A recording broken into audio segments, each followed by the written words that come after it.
Hello, my name's Kieran. I am one of the exercise instructors at Scunthorpe Hospital. Today is talking about ankle mobility. Now, ankle mobility is something which we see quite common, and people talk about having tightness or stiffness in and around their ankle, mainly from injury. So, for example, people who sprain their ankles or people who have more severe injuries which then require surgery. In the case where some people might have some metal work inserted into their body, that can then limit ankle mobility. Why is ankle mobility important?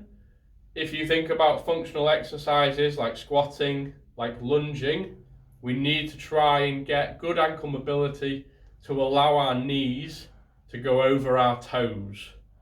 If our ankles don't have that mobility and we feel tight, then we're not going to have a deep squat, for example, or we're not going to be able to get our weight going over our knees when we're lunging, and it might feel that we get a bit stuck. So I'm going to talk to you about some different routines that we can do. The first one is kind of an assessment really of your ankle mobility. So what I'm going to do is I'm going to come down into a half kneeling position. Notice how I'm just in my socks. You can also do this barefoot. I'm going to put my toes next to the bottom of the wall, and then my assessment is going to be, can I take my knee and make contact with the wall? So nice and upright, hands either side of the knee, and we're rocking forwards. Now if I can touch the wall, I'm going to slide my foot back a tiny little bit, maybe an inch, and I'm going to repeat until I feel that I can then just about get to the wall, like so, without my heel lifting off. If my heel lifts up, that's my body's way of cheating, and that's not what we're aiming for. We're aiming to keep that heel down and really work. And the region we're looking at is across this front part, so the top part of our foot, the bottom part of our leg. In there is that region that we're going to try and loosen up. So once you've found your range,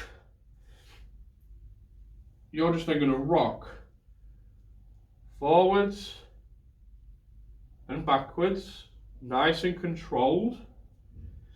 And you might do this 10 or 20 times, really keeping the heel pushed down and driving the knee over the toes to the point where your knee can just about touch. Once you've done that and you're happy with that movement, we're going to add in a diagonal plane. So hands either side of the knee, and we're going to go across ourselves and back, straight forward, and then away from ourselves. So really trying to target all areas of that ankle to get it nice and loose.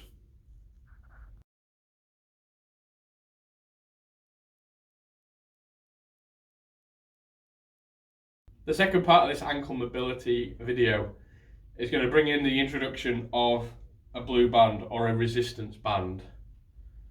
The blue band that I've chosen is quite a thick one, and I would encourage you, if you have a thick band from your physiotherapist or from your exercise instructor, to try and use a thick one, because we want to try and push against as much resistance as we can to really try and promote the mobility in our ankle.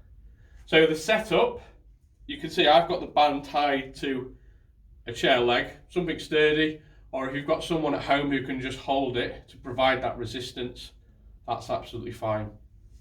Positioning wise, we want the band to be at the very bottom of our shin, going into the top part of our foot. And it should feel like it's quite tight. It should feel like there's a little bit of compression there.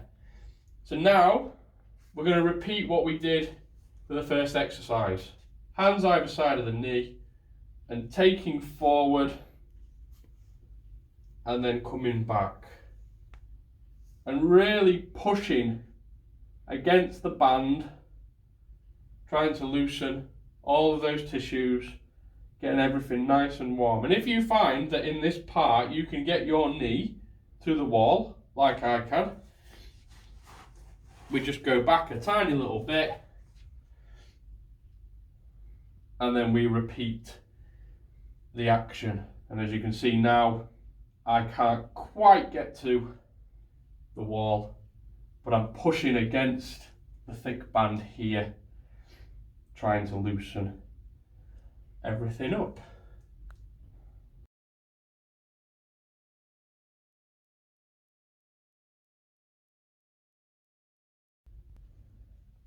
The final exercise in this sequence of ankle mobility videos is the use of an external weight. I've got a kettlebell here. You can use a kettlebell, you can use a dumbbell, or you could apply your own pressure to your own leg, and then you can dictate that grading of that movement and that intensity. Naturally, when our joints, when our muscles are under load, under tension, they respond better because they've got that stimulus where they overload and then they adapt, and that's how we get change. So the setup, exactly the same as the other two exercises. Kettlebell resting on top of our front knee, and we're driving that weight into the knee and taking that knee towards the wall. And again, if you can get your knee comfortably to the wall, bring your foot slightly back, weight there, press and release. And again, 10, 15, 20 repetitions. Grade yourself, listen to your body, think about levels of fatigue, or if it starts to get a bit achy or things like that, and just loosen that ankle up as much as you can. Of course, it's important we do our other side, because what you might find is you've got a really good mobile ankle, but then an ankle which is not as good. So it's important that you do both and really try work on that ankle mobility to get everything looser, to get everything more mobile, so that when you do, for example, a squat, you're able to go nice and deep, knees over toes, without any other compensatory factors like your heels raising or your hips getting tight. Give them a try. As I say, speak to your clinician if you're unsure about these exercises, whether you feel they're appropriate, and good luck.